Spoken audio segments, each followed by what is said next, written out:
S, as நான் சொன்ன மாதிரி it's a regular video.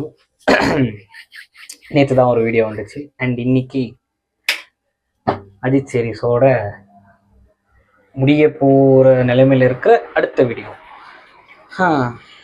I think எல்லாம் கரெக்டாக கேட்குதுன்னு நினைக்கிறேன். I hope. ஓகே, இன்னைக்கு நம்ம இந்த வீடியோவில் வந்துட்டு எந்த படத்தை பற்றி பார்க்க போகிறோம் அப்படின்னு பார்த்தீங்கன்னா அசல் இன்ட்ரோ பார்த்துட்டு.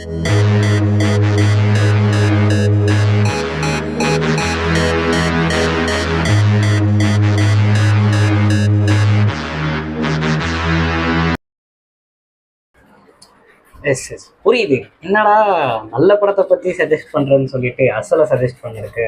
ஆக்சுவலாக நானும் ஐஎம்டிபி ரேட்டிங்கில் பார்த்தேன். அவுட் ஆஃப் 10 வந்துட்டு அந்த படத்துக்கு 3 தான் கொடுத்துருக்காங்க. பட் இவன் இல்லை, ஏதோ ஒரு ஸ்ட்ராங்கான ஹோப் இல்லை, இந்த படம் வந்துட்டு வர்த்தா இருக்கும், நல்லா இருக்கும் அப்படின்ற மாதிரி ஒரு எண்ணத்தில் போய் பார்த்தேன். பட் நான் நினச்ச மாதிரி இல்லை. பட் இந்த லிஸ்ட்டில் அந்த படத்தை எதுக்கு சேர்க்குறேன் அப்படின்னு கேட்டிங்கன்னா, நான் பேசிக்காக வந்துட்டு இப்போ படத்தோட சாயல் அப்படின்னு பார்க்கும்போது படம் வந்துட்டு நார்மல் கதை எல்லாமே நார்மலாக தான் இருந்துச்சு. அண்ட் மெயினாக வந்துட்டு என்ன பார்த்தோன்னா வந்துட்டு அதில் இருக்கிற கேரக்டர் வந்துட்டு அஜித்துக்கு ஒரு கேரக்டர் கொடுத்துருப்பாங்க. அந்த கேரக்டர் வந்துட்டு ரொம்பவே யூனிக்காக இருந்துச்சு. கிட்டத்தட்ட இந்த படத்தில் வந்துட்டு ஒரு எவ்வளோ பேசினாருன்னு தெரியல. நான் லிட்டரலாக ஹோல் மூவியில் எங்கேயாவது ஒரு 2-3 இப்போ இடத்துல தான் இப்போ கொஞ்ச நேரம் ஒரு 4-5 வேர்ட்ஸ் பேசுறது, வரேன் போயிட்டேன், அது இது இந்த மாதிரி தான். ஹோல் மூவிலேயே அவர் கிட்டத்தட்ட ஒரு நாளில் வந்துட்டு அவரோட மொத்த என்ன சொல்றது அந்த ஸ்டூடியோவில் உட்கார வச்சுட்டு அவர் பேசுறத முடிச்சிருக்கலாம். அந்த மாதிரி கூட நடந்திருக்க வாய்ப்பு இருக்கு. அண்ட் அது ஒரு யூனிக்னஸாக பார்த்தேன் நான் படத்தில். ஏன்னா இப்போ வந்துட்டு அந்த டைம்லன்னா ஒரு ஹீரோனா பக்கமாக டைலாக் அடிக்கணும், பெருசாக டைலாக் அடிக்கணும், ஸோ தட் ஹீரோயின் கூட ரொமான்ஸ் பண்ணணும், இந்த மாதிரியெல்லாம் நிறைய விஷயம் இருக்கும்போது இவருக்கு இந்த படத்தில் அதெல்லாம் எதுவுமே கிடையாது. பட் இவருக்குன்ட்டு ஒரு யூனிக் ஸ்டைல் என்ன இருக்குதோ அந்த யூனிக் ஸ்டைலை மட்டும் பேஸ் பண்ணி இந்த ஹோல் மூவிலே வந்துட்டு அவரை மட்டும் ஹைலைட்டாக காமிச்சிருப்பாரு. ஸோ நிறையா அஜித் ரசிகரே இந்த படத்தை பார்த்துருக்க மாட்டீங்க. ஓவராலாக வந்துட்டு இந்த படத்தோட ஒன்லைனர் என்னன்னு கேட்டிங்கன்னா, ஒரு டீலர் ஒருத்தர் இருக்காரு. ஒரு டீலர், அவருக்கு 3 மகன்கள்.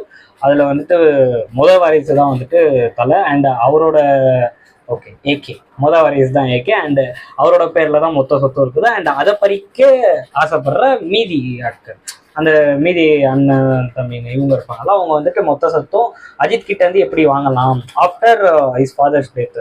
டபுள் ஆக்டிங் இருக்கும். அஜித் வந்துட்டு அப்பாவை நடிச்சிருப்பாரு. அண்ட் அவர் இறந்ததுக்கு அப்புறமா அந்த சொத்தெல்லாம் நம்ம எப்படி எடுத்துக்கிறது அப்படின்ற மாதிரி தான் கதையை மூவ் ஆகும். அண்ட் அவரோட பேர் வந்துட்டு சிவா அப்படின்ட்டு இதில் இருக்கு. ஒரு கேங்ஸ்டர். அதெல்லாம் தோணுச்சு எனக்கு. அவர் வந்துட்டு ரொம்பவே இந்த சிகார் அப்படின்னு சொல்லுவாங்க, அதை ஸ்மோக் பண்ணுவார். அண்ட் அதை வந்துட்டு ஸ்லைட்டாக வேற மாதிரி கனெக்ட் பண்ணேன். பட் அது வீடியோவில் சொல்லக்கூடாதுன்னு சொன்னா இருக்கேன். அண்ட் அவர் வந்துட்டு அவங்க அப்பா வந்துட்டு எப்படி செத்தாரு இதை பற்றியெல்லாம் அவர் நிறையா யோசிச்சிருக்க மாட்டார். பட் அவங்க பிரதர்ஸ் கூட வந்துட்டு ஒன்று மண்ணா ஆயிடணும் அப்படின்ற மாதிரி ஒரு மைண்ட் செட் இருக்கும். ஏன்னா அவங்க அப்பாவும் அதெல்லாம் விரும்பியிருப்பாரு. ஸோ அதனால வந்துட்டு அவர் நிறைய இன்புட்ஸ் போடுவார். பட் அவங்களோட பிரதர்ஸ் வந்துட்டு லாஸ்ட் வரைக்கும் ஒரு வெறுப்புன்னு தான் இருப்பாங்க.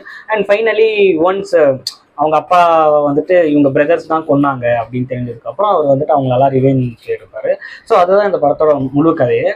இந்த ஒன்லைனர் மேலே தான் அந்த ஸ்டோரியில் என்ன பண்ணியிருக்கோம். நான் ஓப்பனிங்கில் பார்த்தப்போ அவரோட அண்ணனை யாரோ கடத்திடுறாங்க. ஸோ அதுக்கு அடுத்து வந்துட்டு அவரோட தம்பியை கடத்திடுறாங்க. ஸோ இவர் எப்படி கண்டுபிடிக்கிறாரு, அங்கேருந்து ஃப்ரெண்ட்ஸில் இருந்து இங்கே வராரு. இந்த மும்பைக்கு வந்துட்டு மும்பையிலலாம் சில சீன்ஸ் எல்லாம் எடுக்கிறாங்க. மும்பையில் வந்துட்டு அவங்க தம்பியை திருப்பி கண்டுபிடிச்சி கூப்பிட்டு போனாரா, இதோட கதை முடிஞ்சிடும்னு நினைச்சேன். பட் அது கிடையாது. இதுக்கு நடுவில் வந்துட்டு லவ் ட்ராக் அது இதெல்லாம் ஏதோ வருது. பட் இவரோட கேரக்டர் இவருக்குன்ட்டு ஒரு எப்படி சொல்றது, ஒரு சிக்மா மெயில் இந்த மாதிரி எல்லாம் ஒரு கேரக்டரைசேஷன் பண்ணதுனால மற்ற எதுவும் பெருசா தெரியல.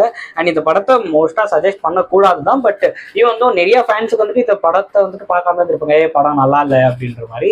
ஸோ நான் பார்த்துருக்கிற அஜித் சார் படங்கள்ல அதெல்லாம் கம்பேர் பண்ணும்போது இதெல்லாம் for better then that. And இந்த படம் வந்துட்டு நல்லா தான் இருக்கு. மேஜரா வந்துட்டு படத்துல அங்கங்க வந்துட்டு சாங்ஸ் வர்றது கொஞ்சம் இரிட்டேட்டிங்கா இருக்கும். ஏன்னா இவருக்கு வந்துட்டு ஓப்பனிங்ல இருந்து எண்டிங் வரைக்கும் ஒரு மாசான செக்மெண்ட் வச்சுருப்பாங்க. ஒரு ஹீரோனா இப்படிதான் இருக்கணும், இந்த ஹீரோக்குன்ற அந்த இதெல்லாம் இப்படிதான் இருக்கணும், அந்த கெட்ஸ் எல்லாமே கரெக்டா இருக்கும். அண்ட் நடுவில் இவர் வந்துட்டு பாட்டுக்கு டான்ஸ் ஆடுறது இதெல்லாம் பார்க்கும்போது கொஞ்சம் இரிட்டேட்டிங்கா இருக்கும். இதுக்கு முன்ன சீன்ல தான் துப்பாக்கி எடுத்தாரு, அங்க சுட்டாரு, இங்க சுட்டாரு, இங்கதான் இப்படி டான்ஸ் ஆடிருக்கிறாருன்ற மாதிரி கொஞ்சம் ஒரு மாதிரி இதாகும். அண்ட் கோரியோகிராஃபி ஆகட்டும், ஸ்டண்ட்ஸ் ஆகட்டும், இதுல காஸ்டியூம்ஸ் எல்லாம் வேற லெவலில் வச்சிருக்காங்க. எல்லா காஸ்டியூமே வேற லெவலில் இருக்கும். படம் ஃபுல்லா ரிச்னஸ் வந்துட்டு அப்படி கொட்டி கிடக்கும். ஹீரோவோட வீடு ஆகட்டும், அங்கதான் ஒரு மும்பைல வந்து தங்குற ஹோட்டல்ஸ் ஆகட்டும், எல்லாமே அந்த அளவுக்கு ஒரு ரிச்னஸா இருக்கும். அண்ட் மெயினாக வந்துட்டு